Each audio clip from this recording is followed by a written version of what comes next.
vez de diminuir. É uma sociedade cujo clima público é mais alegre. Tem mais luz, tem mais iluminação, tem mais ruído, tem mais barulho, tem mais gente na rua, tem mais festa. É mais alegre. Se a gente pensar numa cidade escura, que fica silenciosa às 10 da noite, que as pessoas falam baixo, vão para casa para se recolher, é uma sociedade mais alegre, teoricamente. Por que aumenta os deprimidos? O que acontece com esse sujeito contemporâneo, que ele se sente culpado, não porque ele pecou e Deus vai castigá-lo, não porque ele não foi honesto, trabalhador, esforçado, então ele não vai subir na vida como self-made man. Ele se sente culpado porque ele não é capaz de gozar tanto quanto ele acha que ele deveria. E é um tipo de culpa que não é bem uma culpa moral, o que eu fiz de errado. É uma culpa, digamos, narcisista. É assim, eu sou um otário. Isso a gente ouve muito entre os adolescentes. Eu sou um tonto. Porque meus amigos estão todos transando com todas as meninas e eu sou tímido, não consigo. Não é por um problema moral, não é porque é proibido, é porque eu sou tímido. E não tenho lugar para ele nessa sociedade. Ou então, o que eu ouço muito frequentemente no consultório, pessoas que tiveram, de fato, uma perda dolorosa na vida, separação de pais, estou falando de adolescentes, né? Porque isso pega muito entre os adolescentes. Separação de pais, morte de alguém na família, desemprego do pai, estão se sentindo frágeis, estão se sentindo tristes e não tem nem coragem de contar para os amigos. Se isolam, porque a tristeza hoje em dia, ela não é um estado de espírito, ela não é um estado da alma, ela não é um afeto que nos atinge, porque a vida, afinal de contas, tem altos e baixos, e tem momentos que vão nos fazer sofrer. A tristeza hoje em dia é uma espécie de escândalo, é uma espécie de pecado. Estar triste é porque você então não merece, você não é especial, você tem limites, você não consegue atender ao apelo dessa festa que está sendo oferecida para você. Vejam, é mais difícil, quer dizer, a gente se sente mais culpado de não comer o bolo que está sendo oferecido de graça do que não ter dinheiro para comprar o bolo. Porque aí é você que está errado. O bolo está na sua frente. Né? E você não tem apetite. Ou você se sente mal com aquele excesso de chocolate, sei lá. O sujeito fica muito mais culpado. E mais do que culpado, ele fica se sentindo deficitário.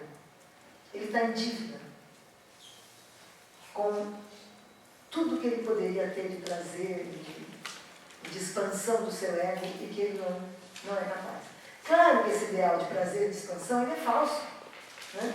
Não é todo mundo que parece que está o tempo todo na grande festa do consumo, está de verdade. Né? Eu tenho pacientes que para ir para a Skol Beats ou para a Team Festival, etc., precisam tomar êxtase, senão eles não aguentam a balada, a violência do esforço físico até exigido para eles participarem daquilo. Né? Mas, de qualquer forma, se o cara toma êxtase e vai, no dia seguinte ele fala, bom, cumpri meu dever. Né? Igual o católico que ia à missa. Jejuei, comunguei, confessei, cumpri meu dever, estou de bem com Deus. Hoje o cara fala, tomei o êxtase, botei minha camiseta mais legal, passei 3 noites dançando, cumpri meu dever. Estou em paz com a minha consciência. Né? Não sou um otário, não sou um mané, e sou capaz de me divertir. É nesse quadro que a depressão se torna sintoma social, porque ela se torna a anormalidade.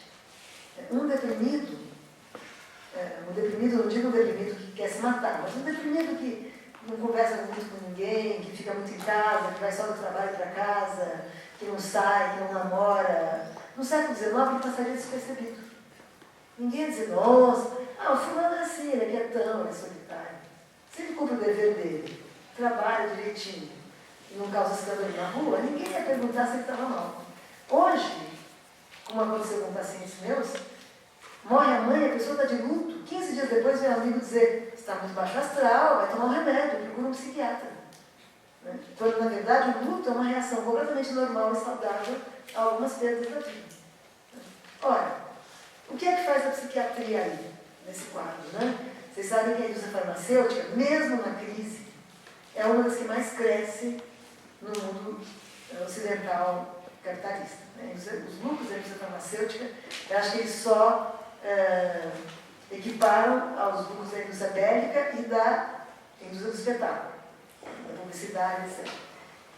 A indústria farmacêutica, hoje, ela já não faz mais propaganda do medicamento. Não digo de remédios para doenças do corpo. Porque a doença do corpo, ela tem o seguinte, embora haja uma enorme exploração industrial do câncer, do HIV, da gripe suína, mas a doença do corpo, ela tem uma prova mais concreta. Quer dizer, a mulher vai fazer lá o exame para o câncer de mama. Se não tem nenhum nódulo, não adianta querer dizer que ela tem que fazer quimioterapia.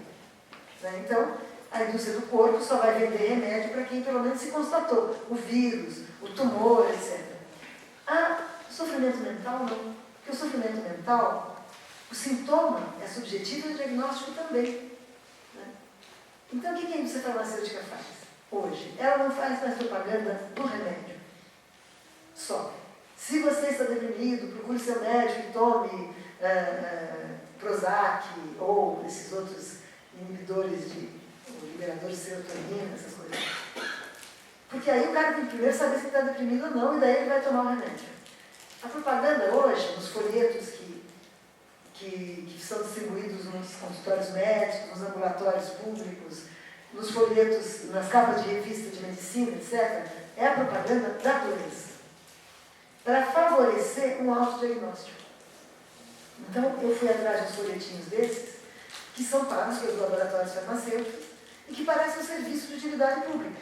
O cara vai lá no ambulatório público, de hospital público, porque ele está esquisito, ele não sabe bem o que é, e daí ele acha um folhetinho e começa a ler. E está escrito assim, depressão.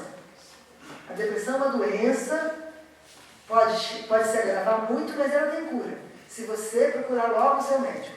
Se você tem alguns sintomas dessa lista, você está deprimido, procure o seu médico. Aí a lista dos sintomas são uma lista que de fato aparecem entre os depressivos graves, mas que cada um de nós pode ter meia dúzia daqueles sintomas. Então fala assim, se você tem falta de sono ou excesso de sono, falta de fome ou excesso de fome, insatisfação permanente, desânimo, falta de esperança no futuro, qualquer de nós vai ter meia dúzia daqueles sintomas. E o que vai acontecer? O sujeito chega no médico e já diz, doutor, eu estou deprimido. Porque ele já aprendeu a se autodiagnosticar. Como médico, principalmente para as classes populares, tem pouquíssimo tempo, mesmo que ele seja um cara bem intencionado. Eu não estou falando dos que vão lá só bater ponto e despacham os clientes como gado. Eu estou falando dos bem intencionados. Ele tem 10, 15 minutos para ouvir um cliente no posto de saúde. Né? Chega um cara e diz para ele, doutor, eu estou deprimido. Mas por que você está deprimido? Não, eu estou sem sono, tenho dor nas costas, tenho desânimo. Então, prescreve um antidepressivo. Né? Às vezes mais do que um. E às vezes o antidepressivo combinado com o ansiolítico, porque com o antidepressivo tira o sono, etc., e um remédio para dormir também. Ora, nós vamos tendo uma população, e mais a população de baixa renda, que é grave, porque, quer dizer, além de ser excluídos de outros direitos, são excluídos do direito de tratar do seu sofrimento de uma maneira que enriqueça e não que empobreça, porque todo conflito psíquico nos enriquece. Se você tem com quem conversar, não precisa ser psicanalista. Você está em conflito. Né? Deixa ou não deixa minha mulher, deixa ou não deixa meu marido, nossa, será que eu quero ter um filho ou não quero, interrompo essa gravidez ou não interrompo. Se você está em conflito e você tem com quem falar e com quem ponderar as suas questões, você vai descobrir mais coisas sobre você mesmo. Você vai tomar mais coragem para enfrentar algumas coisas da vida, se você enfrenta o seu conflito, mesmo que isso seja sofrido.